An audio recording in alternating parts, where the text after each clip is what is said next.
August 5ರಂದು ಅರಣ್ಯ ಸಚಿವರು ಆದೇಶ ಮಾಡಿದ್ದಾರೆ. ಅರಣ್ಯ ಒತ್ತುವರಿ ತೆರವುಗೊಳಿಸಬೇಕು ಎಂದಿದ್ದಾರೆ.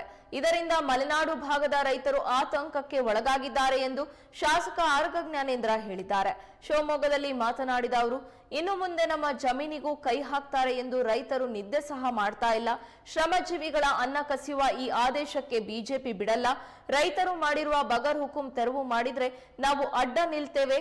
ಅರಣ್ಯ ಸಚಿವರು ಬಯಲು ಸೀಮೆ ಭಾಗದವರು, ಮಲೆನಾಡಿನ ಸಮಸ್ಯೆ ಅವರಿಗೆ ಗೊತ್ತಿಲ್ಲ ಎಂದು ಅವರು ಹೇಳಿದರು. ಮನಬಂದಂತೆ ಅರಣ್ಯ ಕಾಯ್ದೆ ಅರಣ್ಯ ಇಲಾಖೆಯಿಂದ ದುರುಪಯೋಗ ಆಗ್ತಾ ಇದೆ. ಭೂಕುಸಿತಕ್ಕೆ ಬಗರ್ ಹುಕುಂ ಮಾಡಿದ ರೈತರು ಕಾರಣರಲ್ಲ, ಅವೈಜ್ಞಾನಿಕ ಕಾಮಗಾರಿ ಕಾರಣ ಹೊರತು ರೈತರಲ್ಲ ಎಂದು ಅವರು ಹೇಳಿದರು. ಲೋಕಲ್ ಅಧಿಕಾರಿಗಳ ಮೇಲೆ ಒತ್ತಡ ತರುವಂಥ ಕೆಲಸ ಇವತ್ತು ನಡೀತಾ ಇದೆ. ಒಂದು ಅಧಿಸೂಚಿತ ಅರಣ್ಯದಲ್ಲಿ ಮಾಡಿರ್ತಕ್ಕಂಥ ಬಗರ್ ಹುಕುಂ ಸಾಗುವಳಿ, ಇನ್ನೊಂದು ಬ್ರಿಟಿಷ್ ಆಡಳಿತದಲ್ಲಿ ಅಧಿಸೂಚನೆಯನ್ನು ಹೊರಡಿಸಿ ಅರಣ್ಯ ಇಲಾಖೆ ಅವರ ಕಡತದಲ್ಲೇ ಇಟ್ಕೊಂಡು ರೆವಿನ್ಯೂ ಇಲಾಖೆಯ ದಾಖಲೆಗಳಲ್ಲಿ ಪಾಣಿ ಇದರಲ್ಲೆಲ್ಲ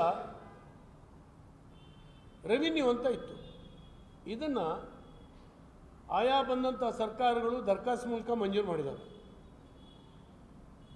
ಇತ್ತೀಚೆಗೆ ಬಗರ್ ಹುಕುಂ ಸಾಗುವಳಿ ಮಂಜೂರಾತಿ ಸಮಿತಿಗಳು ರೆವಿನ್ಯೂ ದಾಖಲೆಯನ್ನು ನೋಡಿ ಅವರಿಗೆ ಮಂಜೂರು ಮಾಡಿದ್ದಾರೆ. ಈಗಾಗಲೇ ಮಂಜೂರು ಮಾಡಿ 10-15 ವರ್ಷ ಆಗೋಯ್ತು. ಈಗ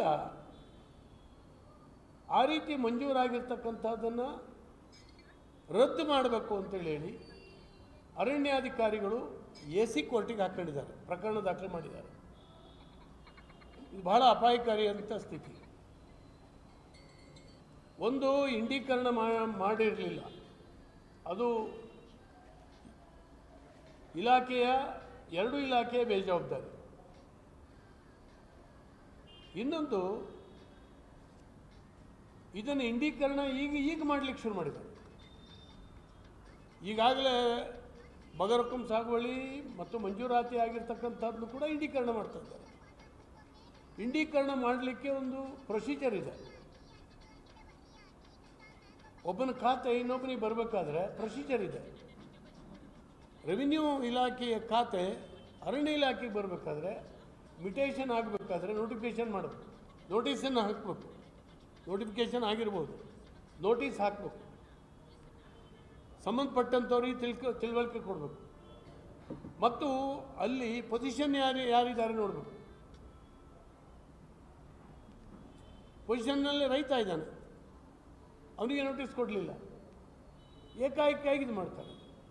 ಮನ ಬಂದಂತೆ ಕಾಯ್ದೆಗಳನ್ನು ದುರುಪಯೋಗ ಮಾಡ್ಕೊಳ್ಳುವಂಥ ಕೆಲಸ ಈ ರಾಜ್ಯದಲ್ಲಿ ಇತ್ತೀಚಿನ ದಿವಸದಲ್ಲಿ ರೆವಿನ್ಯೂ ಮತ್ತು ಫಾರೆಸ್ಟ್ ಇಲಾಖೆ ಕಡೆಯಿಂದ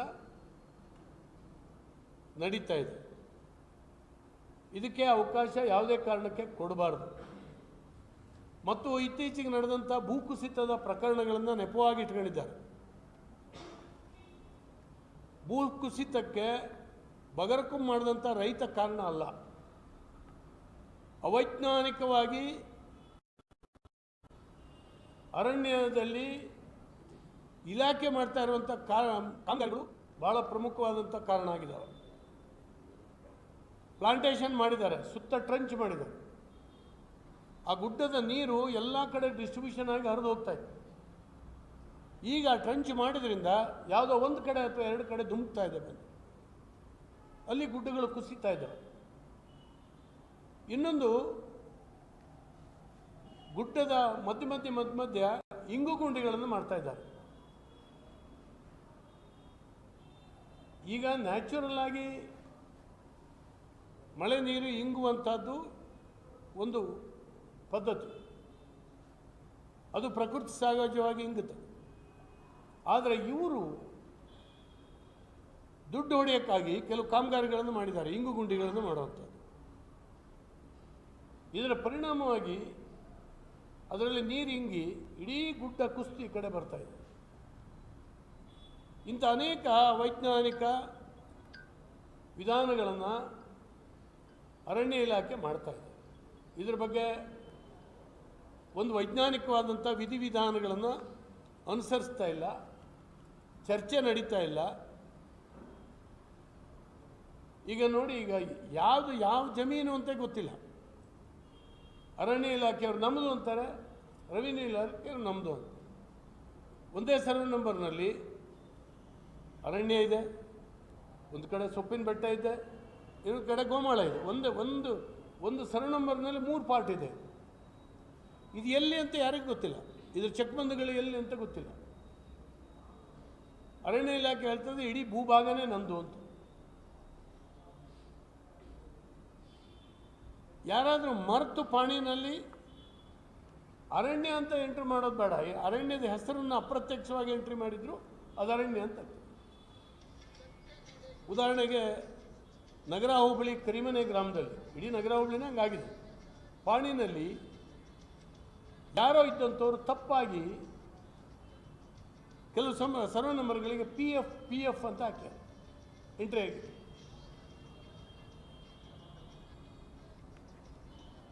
ಅದು ಅರಣ್ಯ ಇಲಾಖೆಯವರು ನಾವು ತೆಗಿಬೇಕು ಅಂತ ಕಳೆದ 10 ವರ್ಷದಿಂದ ನಾನಂತೂ ಹೋರಾಟ ಮಾಡ್ತಾ ಇದ್ದೀನಿ, ಅದನ್ನು ತೆಗೆದುಹಾಕಿ. ರೆವಿನ್ಯೂ ಇಲಾಖೆಯವ್ರು ಹೇಳ್ತಾರೆ ಫಾರೆಸ್ಟ್ನವ್ರು ತೆಗೆದುಕೊಡ್ಬೇಕು ಅಂತ. ರೆವಿನ್ಯೂನವ್ರು ಎಂಟ್ರಿ ಮಾಡಿದ್ದದು. ಫಾರೆಸ್ಟ್ನವ್ರು ಹೇಳ್ತಾರೆ, ನಾನು ಕೇಳಿದ್ರೆ ನಿಮ್ದು ಯಾವುದಾದ್ರು ನೋಟಿಫಿಕೇಷನ್ ಆಗಿದೆಯಾ ಕೇಳಿದ್ರೆ ನೋಟಿಫಿಕೇಷನ್ ಆಗಿಲ್ಲ, ಫಾರೆಸ್ಟ್ ನೋಟಿಫಿಕೇಷನ್ಗಳೇ ಆಗಿಲ್ಲ, ಆದರೂ ಪಿ ಎಫ್ ಅಂತ ಎಂಟ್ರಿ ಇದೆ. ಇದು ನಮ್ದಲ್ಲ ರೀ, ನೀವು ಬೇಕಾದ್ರೆ ತಕ್ಕೊಳ್ಳಿ, ಇದು ಬೆಳೆದಿದ್ರೆ ಇಡಿ ಅಂತ. ರೆವಿನ್ಯೂ ಇಲಾಖೆ ಹೇಳ್ತಾರೆ ಅವರು NOC ಕೊಡಬೇಕು, ನಮ್ಮದೇನು ತಕರಾರಿಲ್ಲ ಅದನ್ನು ತೆಗಿಯೋಕ್ಕೆ ಅಂತ ಹೇಳಬೇಕು ಅಂತ. ಈ ರೀತಿ ಒಂದು ಭಯಭೀತಿಯ ವಾತಾವರಣ ಅಧಿಕಾರಿಗಳಲ್ಲಿ. ಊರಿದೆ, ಶಾಲೆಗಳಿದ್ದಾವೆ, ಮನೆಗಳಿದ್ದಾವೆ, ಸ್ಯಾಂಕ್ಷನ್ ಆದಂಥ ಭೂಮಿ ಇದೆ, ಏನೂ ಮಾಡಲಿಕ್ಕೆ ಸಾಧ್ಯ ಇಲ್ಲದೆ ಇರೋಂಥ ಒಂದು ಪರಿಸ್ಥಿತಿ. ಹೀಗೆ ಅರಣ್ಯ ಇಲಾಖೆ ಮತ್ತು ರೆವಿನ್ಯೂ ಇಲಾಖೆ ಜಂಟಿಯಾಗಿ ಕಾರ್ಯಯೋಜನೆಗಳನ್ನು ಮಾಡದೇ ಹೋದರೆ, ಒಂದು ಸಿಸ್ಟಮನ್ನು ಜಾರಿ ತರದೇ ಹೋದರೆ, ಹಿಂಸೆ ಅನುಭವಿಸೋರು ಅಲ್ಲಿ ವಾಸಿಗಳು ಮತ್ತು ಅಲ್ಲಿಯ